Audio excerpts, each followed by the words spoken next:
एक सौतेली बहन की बदल गई किस्मत। पिता ने अपनी लाडली बेटी को बचाने के लिए बांध दिया दूसरी बेटी को एक के पल्ले।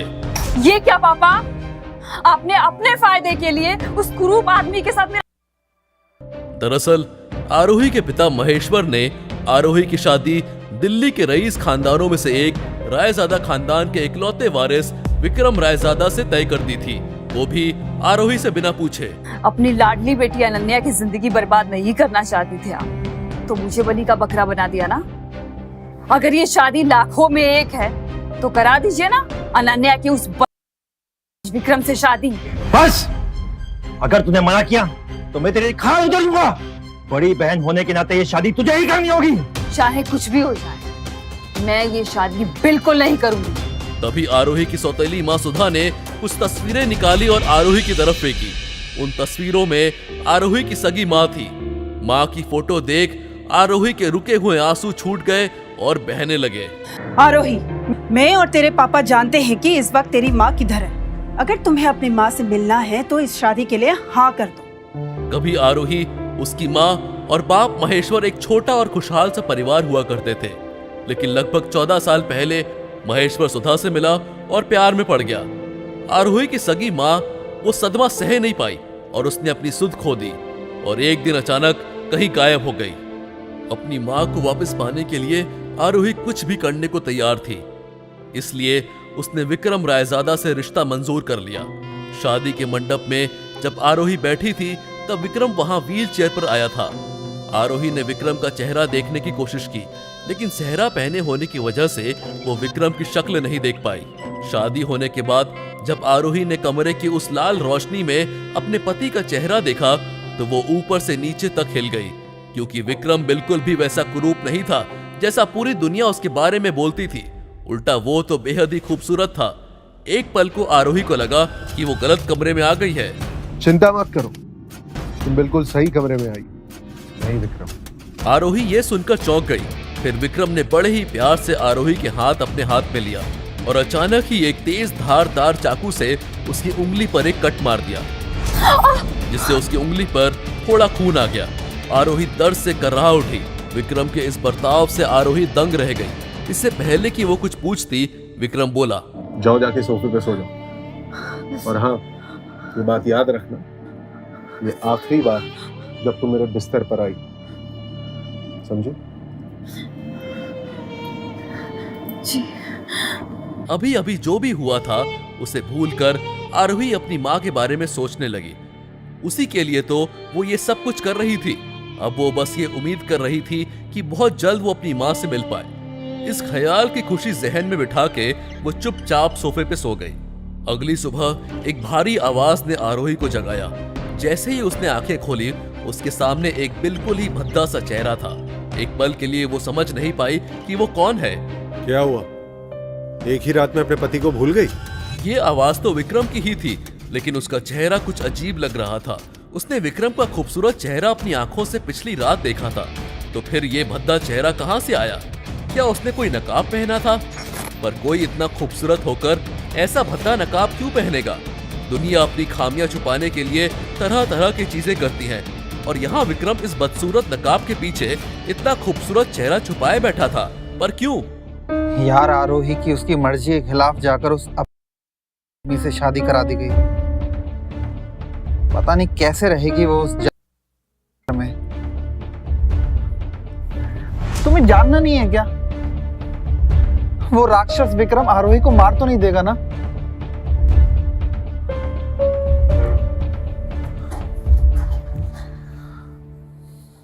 इस घर के बहुत से ऐसे राज हैं जो तुम्हें नहीं पता, और उन्हें ना ही जानो तो बेहतर रहे। ये लो, ये पहन लो। हमारे खानदान का रिवाज है कि घर की नई बहू 3 दिन तक यही साड़ी पहनती है। तुम यही कब? मुझे तुम्हें देखने में कोई दिलचस्पी नहीं। और आरोही चुपचाप साड़ी बदलने लगी। उसके बदन से आ रही खुशबू ने अचानक ही विक्रम को उसकी ओर खींचे चले जाने पर मजबूर कर दिया था। ये तो वही खुशबू है जो उस रात मुझे होटल इंपीरियल में महसूस हुई थी। क्या आरोही वो लड़की है जिसने... नहीं, ये कैसे हो सकता है? लड़की तो...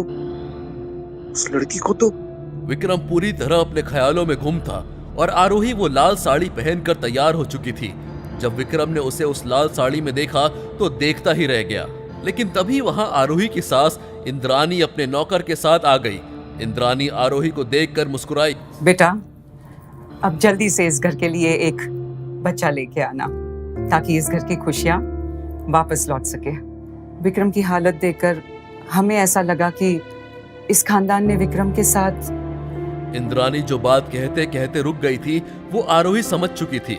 हालांकि उसे ये नहीं समझ आ रहा था कि कोई माँ अपने बेटे के बारे में ऐसा कैसे कह सकती थी। बेटा, गलत मत समझना। विक्रम एक समय में बेहद खूबसूरत था, लेकिन पता नहीं किसकी नजर लग गई मेरे बेटे को कि उसे ये बीमारी लग गई। ये सुनकर आरोही के मन में और सवाल आ गए। विक्रम की माँ को भी नहीं पता था कि विक्रम असल में अब भी बेहद खूबसूरत है। क्या ये व्हीलचेयर भी एक नाटक है? इन सारे सवालों के बीच उसे विक्रम की कही हुई बात याद आई। इस घर के बहुत से ऐसे राज हैं जो तुम्हें नहीं पता, और उन्हें ना जानो तो ही बेहतर रहेगा। अच्छा बेटा, हमारे खानदान में ये रिवाज है कि शादी के बाद दुल्हा दुल्हन लड़की के घर में जाके बड़ों का आशीर्वाद लेते हैं। विक्रम तो वहां नहीं जा पाएगा, पर तुम होके आओ, दोनों के हिस्से का आशीर्वाद लेके आना, और हम तुम्हारे साथ एक गाड़ी भेज देंगे। जी मम्मी जी। आरोही तो वैसे भी अपने मायके जाना चाहती थी, क्योंकि उसने उसके पिता महेश्वर की शर्त मानकर शादी कर ली थी। अब उसे महेश्वर से जाकर अपनी माँ के पते के बारे में पूछना था। अपने माता पिता को मेरा प्रणाम कहना और जल्दी आना, मैं तुम्हें मिस करूंगा। विक्रम की ये बात सुनकर आरोही ने उसकी तरफ देखा। वो जानती थी कि विक्रम बस नाटक कर रहा है। मैं भी तुम्हें मिस करूंगी। इंद्रानी ये देखकर बहुत खुश हुई। उसके बाद आरोही जाकर गाड़ी में बैठकर चल दी। यार, ये आरोही अपने मायके क्यों जा रही है? शी हेट्स हर फैमिली ना। क्योंकि उसे अपनी असली मम्मी से मिलना है। पर मिथिला। परिवार छोड़ो, चलो, ऑफिस के लिए लेट हो रहा है। महराज मैंशन पहुंचते ही अनन्या ने ताने के साथ आरोही का स्वागत किया। माँ, देखिए ससुराल से अपने घर अकेले कौन लौटा है।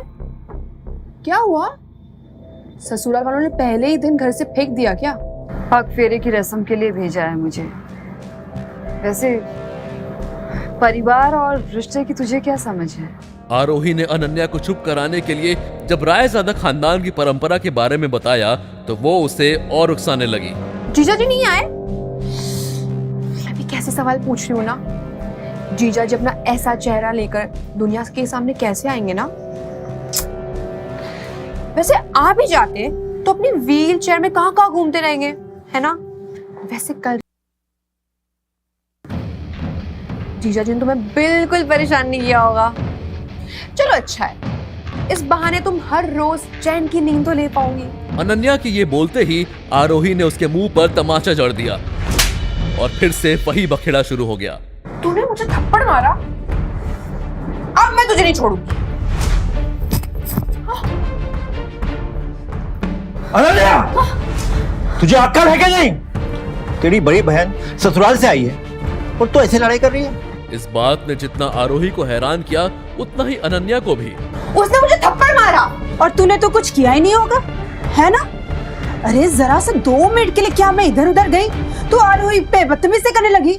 चल बेटा बैठ, मैं तेरे लिए पानी लेके आती। और बता बेटी, कैसा है तेरा ससुराल? तू तो अब बड़े घर की बहू हो गई है। जरा हमें ही बता, ये बड़े खानदानी रईस लोग कैसे होते हैं? अब तक आरोही भी यकीन नहीं कर पा रही थी, पर महेश्वर की इस बात से उसे एहसास हुआ कि ये सब सिर्फ एक नाटक है। नाटक को आगे बढ़ाते हुए आरोही ने कहा, पापा, विक्रम दुनिया के सबसे अच्छे इंसान हैं। जैसे अगर मैं उनसे कहूँ कि कोई उनसे सिर्फ अपने फायदे के लिए रिश्ता रखता है और वो रिश्ता रखने की जरूरत नहीं है तो वो तुरंत रिश्ता तोड़ देंगे। आरोही ने महेश्वर को तीखी नजरों से देखते हुए कहा। यह सुनकर सुधा टेबल तक पानी लाते लाते रुक गई। उस वक्त अनन्या के अलावा सब लोग समझ चुके थे कि आरोही के साथ ये जो सब हो रहा था उसका क्या मतलब था। कितने घिरे हुए इंसान हैं आप लोग। पापा, मैंने सालों तक सब कुछ सहन किया है इस उम्मीद में कि एक दिन सब कुछ ठीक हो जाएगा, लेकिन आप तो मेरी जिंदगी। अनन्या को अब धीरे धीरे कुछ कुछ समझ में आ रहा था। आरोही उसकी तरफ बढ़ते हुए बोली। और तू पूछ रही थी ना कि कल रात चैन की नींद आए कि नहीं। उसने अपनी उंगली का वो घाव दिखाते हुए कहा, ये मिला है मुझे सुहाग रात में। अरे बेटा, ये पति पत्नी की बातें ही सबके सामने क्यों कर रही हो? सुधा की बात पूरी होने से पहले आरोही ने उसे काटते हुए कहा, ये पति पत्नी का रिश्ता नहीं है, ये एक जानवर और इंसान का रिश्ता है, जहाँ जानवर मालिक है और इंसान उसका गुलाम। और जिसके लिए मैंने ये सब किया है वो कहाँ है? हाँ, कहाँ है मेरी माँ? आप लोगों ने कहा था ना जब मेरी शादी हो जाएगी आप लोग मेरी माँ से मिलाएंगे मुझे। अभी तुझसे नहीं मिल सकती। महेश्वर ने दबी हुई आवाज में कहा और ये सुनते ही आरोही चौंक गई। क्या? लेकिन क्यों? देख आरोही, हम तुझसे प्यार से पेश आ रहे हैं, इसके बदले में तू हमारे सर पे चढ़ने की कोशिश मत कर। हम जो तुझे समझा रहे हैं उसको प्यार से सुन ले और समझ ले, वरना और भी तरीके हैं हमारे पास तुम्हें समझाने के लिए। हाँ तो आजमा लो ना। आज ये पहली बार तो नहीं है ना जो ये होगा। जितने भी तरीके हैं सब आजमा लो। अगर मैं आज अपनी माँ से नहीं मिली तो मैं अभी के अभी जाके विक्रम को तलाक दे दूँ। ये सुन के सुधा और महेश्वर की हवाइयां उड़ गईं। तुम ऐसा कुछ नहीं करोगी आरोही। मैं जो चाहूँ वो करूंगी। ठीक है, तो अपने मन की कर, मैं भी अपने मन की करूंगा। अगर तूने इस दहलीज से कदम बाहर रखा तो तुझे तेरी मां नहीं उसकी अस्थियां मिलेगी। महेश्वर की बात सुनकर आरोही वहीं की वहीं रुक गई और मुड़कर बोली, शर्त ये थी कि मेरी विक्रम से शादी होते ही आप मुझे मेरी माँ से मिलाएंगे। वो शर्त थी, लेकिन अब नई शर्त है। अब तू अपनी मां से तब मिलेगी जब मेरा एक काम पूरा होगा। मेरा एक कॉन्ट्रैक्ट है जिसका मैंने सालों से इंतजार किया था। बस एक बार विक्रम की साइन हो जाए उस पर, उसके बाद तुम अपनी माँ से मिल सकती हो। अब फैसला तुम्हारे हाथ में है, तुम्हें तलाक चाहिए या तुम्हारी माँ। सुधा और महेश्वर की बात सुनकर आरोही जमीन पर बैठ गई। अब अपनी माँ से मिलने के लिए उसके पास उस जानवर की पत्नी बने रहने के अलावा कोई और रास्ता नहीं था। कुछ देर तक आरोही ऐसे ही बैठी रही और फिर उठकर अपने कमरे की तरफ चली गई। अनन्या चेहरे पर शैतानी मुस्कुराहट लिए आरोही को जाता देखते रही। अचानक उसके दिमाग में एक खुराफात सूझी। वो किसी भी तरह आरोही की ये शादी तोड़ना चाहती थी। हालांकि अनन्या ये भी अच्छी तरह जानती थी कि उसके माँ बाप का बहुत सा फायदा इस शादी पर टिका हुआ था, लेकिन वो आरोही को बर्बाद करने का ठान चुकी थी। कितने मतलबी हैं यार उसके घर वाले। राक्षस विक्रम नहीं, उसके घर वाले हैं। विक्रम ने तो सिर्फ नकाब पहना है। पता नहीं कितनी और मुसीबतें आएंगी आरोही की लाइफ में। आरोही वापस अपने ससुराल जाने के लिए कार में बैठ तो गई थी, लेकिन तभी अचानक उसे उल्टियां होने लगी और उसने ड्राइवर से कहकर कार डॉक्टर के क्लिनिक की तरफ मोड़ ली। आरोही, तुम प्रेग्नेंट हो। डॉक्टर के ये शब्द सुनते ही आरोही के तो होश ही उड़ गए। वो समझ ही नहीं पा रही थी कि वो आखिर प्रेग्नेंट कैसे हो सकती है। अभी तो उसकी शादी को 24 घंटे भी पूरे नहीं हुए थे और ना तो विक्रम या किसी और लड़के ने उसे छुआ था। ऐसे में आरोही प्रेग्नेंट कैसे हो सकती है? डॉक्टर, मुझे ये बच्चा नहीं चाहिए। अब किसी भी तरह करके इसको। आरोही, मैं तुम्हारी परेशानी समझ सकती हूँ। इससे पहले कि तुम कोई फैसला लो, मैं तुम्हें ये बताना चाहती हूँ कि प्रेगनेंसी 2 महीने की हो चुकी है। So abortion is out of the question. Aarohi को बार बार लग रहा था कि डॉक्टर से जरूर कोई गलती हुई होगी, इसलिए आरोही ने डॉक्टर को डांट दिया। डॉक्टर, आप ये क्या कह रही हैं? This is impossible. लेकिन डॉक्टर कुछ बोले उसके पहले ही आरोही का फोन बज उठा और उसने जब स्क्रीन की तरफ देखा तो कॉल उसकी छोटी बहन अनन्या का था। क्यों? लग गया ना झटका? तुम्हें क्या लगा? तुमने मुझे जो थप्पड़ मारा है मैं उसका बदला नहीं लूंगी। मैंने पूरी तैयारी कर रखी है तुम्हारी बर्बादी की आरोही। वैसे तुम कितनी फास्ट निकली ना, है ना? कल तुमने शादी की और आज तुम प्रेग्नेंट भी हो गई। मैं प्रेग्नेंट नहीं हो सकती। मुझे तो आज तक किसी लड़की ने छुआ तक नहीं है। इतना जोर मत डालो अपने छोटे दिमाग पर आरोही, कोई बात नहीं। वैसे तुम अब कहीं की भी नहीं रही ना? बहुत बुरा हुआ तुम्हारे साथ आरोही। क्या मतलब? मतलब ये कि तुम्हारी प्रेगनेंसी के पीछे कुछ लोगों की कड़ी मेहनत है। पर ये सब कैसे हुआ जब मुझे किसी लड़की ने छुआ तक नहीं है? मैं प्रेग्नेंट कैसे हो सकती हूँ? अरे इतनी भोली भी मत बनो अब आरोही। होटल इंपीरियल में उस रात क्या हुआ था याद नहीं है?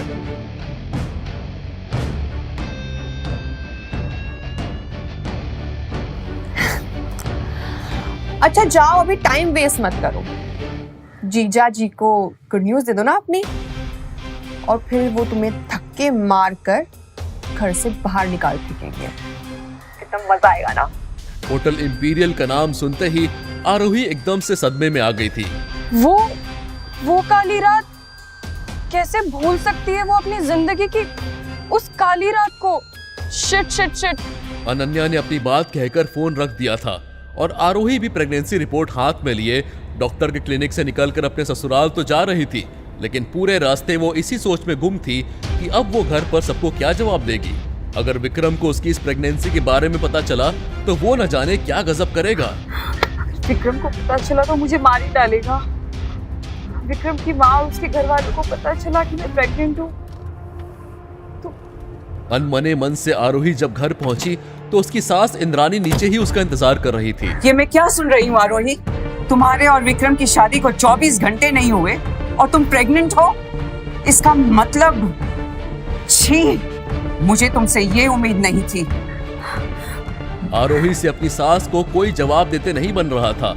वो तो खुद हैरान थी कि ऐसा कैसे हो सकता है। समझ नहीं आ रहा मम्मी जी को अब मैं क्या जवाब दूं।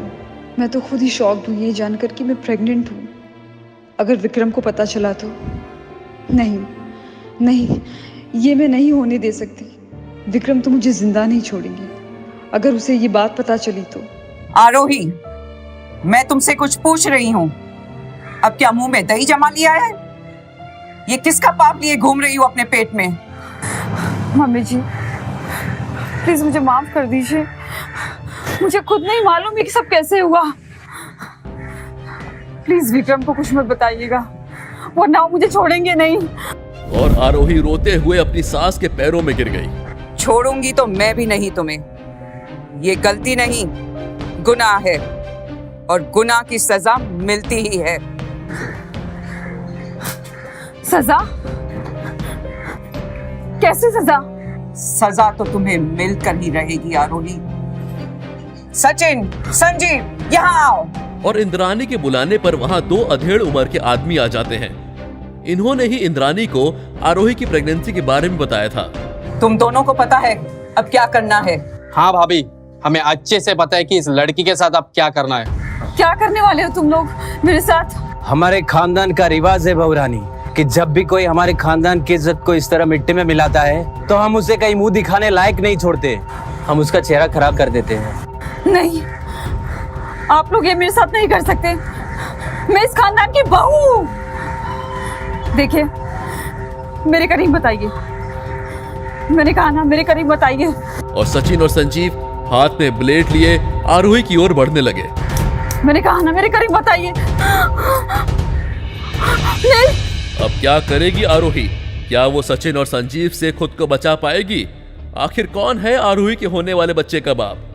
विक्रम को जब आरोही की प्रेगनेंसी के बारे में पता चलेगा तो क्या करेगा वो?